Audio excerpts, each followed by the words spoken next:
दुर्घटना हो तो सेफ्टी कोई साथ नहीं है। फाइबर है क्या, चाहे लकड़ी की बोर्ड है। इतने मोबाइल नीचे ना गिर लेना, इतना होश मत लिए। हर बार छेड़ हो जा रहा। एरिया चौड़ा है ना, स्पीड रोक देता है। साइकिल चलाओ ऐसी है। हाँ तो हल्की चलती है। ले भाई, अबे यहाँ देखो जरा ऊपर। अच्छा ये लकड़ी कैसी कोएगी होगी? ये टून की लकड़ी होगी। टून शीशम होता है ना, पहाड़ों में ही होता है। शीशम तो सब जगह मिल जाता, टून ये पहाड़ों का ही। वीडियो बन रही बना पहले अंग्रेज लोग इसके इस्तेमाल बहुत करते थे। आज जितनी पुरानी कोठियाँ देखेंगे, चलती हेरिटेज बिल्डिंग है देखिए, इसमें जो लकड़ी का अंदर काम होगा सब टून का काम है। टिकाऊ बहुत है ये टिकाऊ भी होती है, वैसे अच्छी थी, मगर आज जो नावी सब कच्ची लकड़ी उस टाइम तो सूखी लकड़ी। गोविंद है नाविक हमारे साथ, भरमार हुआ करती थी, आज कम है इनकी संख्या। जो अब जो है कच्चे गिट्टे पर करते हैं तो उसी में काम करता है। नैनीताल की लाइफलाइन कही जाने वाली नैनी झील के बारे में पूरी जानकारी हमें दे रहे हैं। उनकी ऐतिहासिक नाव फिर काम होता था, बहुत ही पुरानी लकड़ी से बनी हुई है। लकड़ी में होता है, चाहे कोई भी काम करवाओ आप। कितनी मेहनत की गई है देख के नजर आ रहा है। लकड़ी होगी, कच्ची लकड़ी में। पूरा नैनीताल इसी झील का पानी पीता है। एक नाव की कितनी उम्र होती होगी?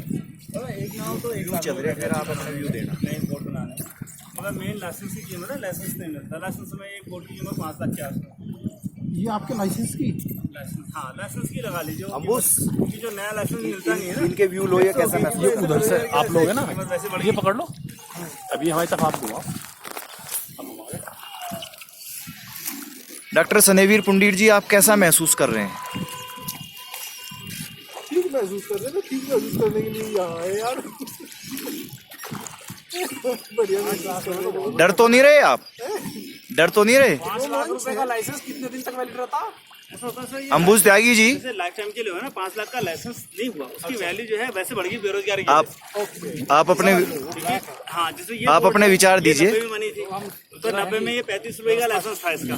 6000 की बोट बनी थी। आज जो है बेरोजगारी, धीरे धीरे लोगों ने 6 से 40 50 लाख वो करते करते आज लोगों ने जो है शेयर मार्केट इधर उछाल खा रहा है जी। हाँ, कितनी कुल बोट होगी इसमें? ये 222 बोट। 222 इससे ज़्यादा बढ़ाते ही नहीं होंगे।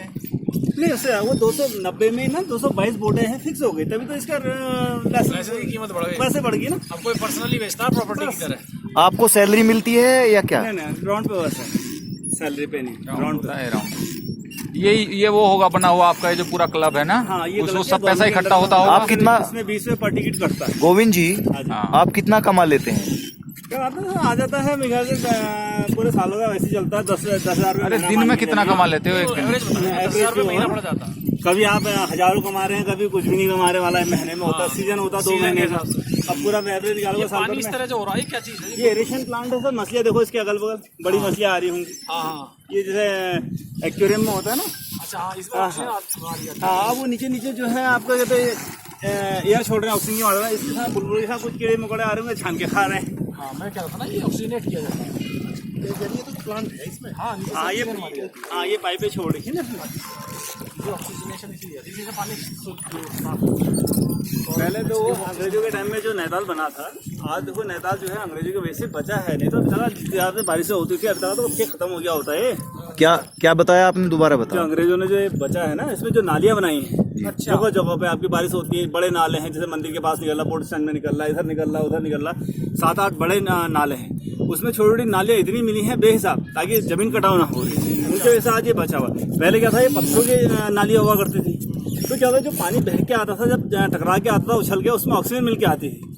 आज जो है यहाँ की गवर्नमेंट ने या पैसा खवाने की उन्होंने कहा जी, टेंडर में ठेकेदारों ने करा या किसी ने, उन्होंने कहा हाँ जी इसमें सीमेंट कर दो। अब वो प्लेन ऐसा कर दिया कि पानी इतनी स्पीड से आता है, उस टाइम फोर्स कम होता था। आज जो इतनी स्पीड से आता है कि मलबा भी आएगा तो सीधा आगे मारेगा, झील एकदम भरेगी। तो उसमें जो है ऑक्सीजन की जगह पे कूड़ा भर रहा है। तो क्या अंग्रेजों ने बेहतर व्यवस्था की थी? अरे अंग्रेजों के अलावा बेहतर व्यवस्था आप कहाँ हो सकती है? पहले तो उन्होंने कह रहा, तभी तो आज आप घूम रहे हो, नहीं तो आप घूमने लायक जगह नहीं रहती है। अरे अंग्रेजों ने ये नहीं किया, अंग्रेजों ने ढूंढी और ये तो अंग्रेजों ने बसाया। ये जो आप ये रोड योगेंद्र विकल जी, आप कैसा महसूस कर रहे हैं? बहुत अच्छा महसूस कर रहे हैं। ये किसी बड़ा आनंद आ रहा है। घूमता पूरा झील में जो है हमें बोटिंग करने लोगों में ने खत्म कर दिया ना यहाँ का। ऐसा बड़ा हो अच्छा गया महसूस कि हो रहा है। बहुत अच्छी वो जगह पिक्चर है। डायलॉग सही निकला। अंग्रेजों ने भी तारीफ की। पिक्चर का अंग्रेजों ने वो सपूत तो जो है सब कुछ बनाया है, कपूत तो और हम लोग तो बारह केवल साल का गंदगी बोल। फैलाने का काम कर रहे हैं यहाँ के लोग। इसको प्रदूषित करने का काम कर रहे हैं, इसको प्रदूषित करने का काम कर रहे हैं। कितना शुद्ध पानी है आज भी, इसके बावजूद। गोविंद सबसे स्नेहवीर जी, आप क्या महसूस कर रहे हैं? मैं ये महसूस कर रहा हूँ कि सबसे अच्छी जानकारी गोविंद दे सकते हैं, तो हमारी तो है ही। गोविंद सबसे बढ़िया देते हैं। अच्छा गोविंद जैसे वो तो कोई होटल होगा या क्या घर होगा? फ्लैट से सब दिल्ली वालों के, जिनके पैसा ज़्यादा है उन्हीं के, आम आदमी के हो नहीं सकते। मेरा भी। तो अब माननीय राज्य मंत्री कुलदीप उज्ज्वल जी, जो अपनी नैनीताल प्रवास के दौरान इस समय नैनी झील के मनोरम दृश्यों का आनंद ले रहे हैं, उनसे हम पूछेंगे कि क्या कोई गुंजाइश है व्यवस्था में कि इसका कुछ किया जा सके। देखिए, बढ़ती हुई जनसंख्या और जनसंख्या के बाद बढ़ता हुआ प्रदूषण हमारी जो प्राकृतिक धरोहर हैं उनको समाप्त कर रहा है। वाकई में ये हमारे देश का, प्रकृति ने हमारे देश को ये बहुत बड़ा गिफ्ट दिया है कि आज इतना शानदार नज़ारा आप देख रहे हो। ये नैनी झील, कितनी ताज़ी हवा यहाँ है, किस तरीके से ऑक्सीजन जो है हमें मिल रही है। मैं समझता हूँ कि हमारे फेफड़े आज ये महसूस कर रहे होंगे कि हम कहाँ स्वर्ग में चले गए। तो ये हमें भगवान ने गिफ्ट दिया है, लेकिन हम लोग इतने निकृष्ट हो गए, हमने इतनी जनसंख्या का दबाव बढ़ा दिया और हमारे देश की सरकारें इस पर कोई विचार नहीं कर रही कि वो सब लोग इनका दोहन करके इनको बर्बाद करने पर उतारो। ये अपने आप में बहुत ही दुर्भाग्यपूर्ण है। ये प्राकृतिक संसाधन, ये हमारा जो स्वर्ग है नैनीताल और नैनीताल में ये नैनी झील, ये तभी बच सकती है जब जनसंख्या के दबाव को कम किया जाए और उसको जो है नियंत्रण में किया जाए। नहीं तो होगा ये कि एक दिन यहाँ इतने लोग बस जाएंगे, यहाँ इतने लोगों का दबाव होगा कि ये सारा जितना भी प्राकृतिक सौंदर्य है ये स्वतः ही समाप्त हो जाएगा। इसलिए हालांकि यहाँ आकर के हम चारों मित्र, जो हम विश्वविद्यालय के ऐसे मित्र हैं जो 10-12 साल एक साथ हॉस्टल में रहे हैं, आज हम यहाँ आकर के बहुत अच्छा महसूस कर रहे हैं, बहुत ही अच्छे हमें अनुभूति हो रही है। तो मैं समझता हूँ कि इस पूरे मामले में जितना गोविंद जी जो हमारे नाविक के रूप में हमें ये सब मनोरम दृश्य दिखा रहे हैं, जितना गोविंद जी अच्छा हमें बताएंगे इतना शायद हम महसूस भी नहीं कर पाएंगे। तो इसलिए मैं अंबुज त्यागी जी आपसे अनुरोध करता हूं कि आप गोविंद जी को एक बार फोकस कीजिए। कर लिया, क्या पूछोगे उससे? सवाल पूछो। तो जैसा लोग ज्यादा आ रहे हैं तो इसकी वजह से डिस्टरबेंस हो रहा है यहाँ? नहीं, और अगर लोग ना आए तो यहाँ आय का दूसरा साधन क्या है?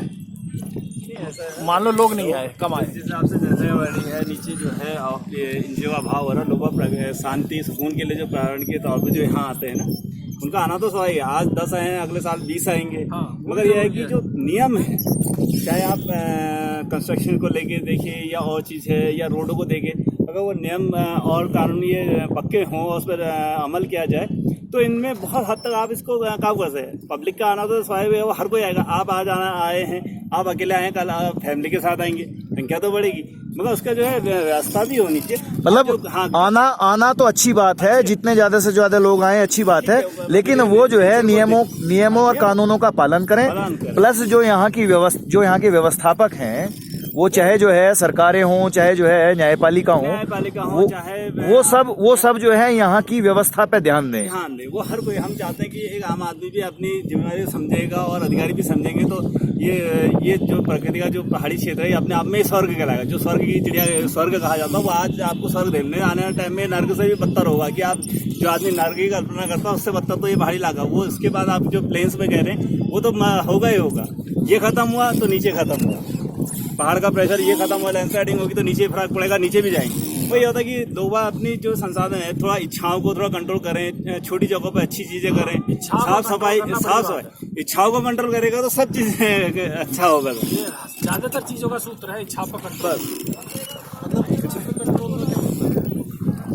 सर ऐसा है जो इच्छाओं पे, जैसे आपने कहा कहते हैं आपके यहाँ आज ये है कि आप एक परिवार में देखिए नीचे लोग आ रहे हैं, आप एक फैमिली आ रही 2-2 गाड़ी लेके आ रही, आप प्लेन्स में देखिए, आपके यहाँ है ये पहाड़ में, तब भी आदमी की गाड़ी है तो आप पैदल चल रहा है। प्लेन्स में आपने 1 किलोमीटर जाना है, आप अपनी गाड़ी में जा रहे हैं, उन्होंने कहा मेरी फैमिली दूसरी गाड़ी में आई, आप एक गाड़ी में उसका इस्तेमाल करें, हो सके तो आप रिक्शा या किसी उसका करें तो प्रॉब्लम। हाँ, तो ये चीजें हैं, थोड़ा सा पैदा नहीं, आदमी जो है थोड़ा सा जो है अपनी इच्छाओं को कंट्रोल नहीं करता, संग घूमना नहीं चाह रहे। आज फैमिली वाले आप देखिए, आज 4 दोस्त आप मिल रहे हैं तो 4 फैमिली वाले जो है इकट्ठे, एक मुख किसी का नहीं होता है, कोई इधर को भागता है, कोई उधर को भागता है।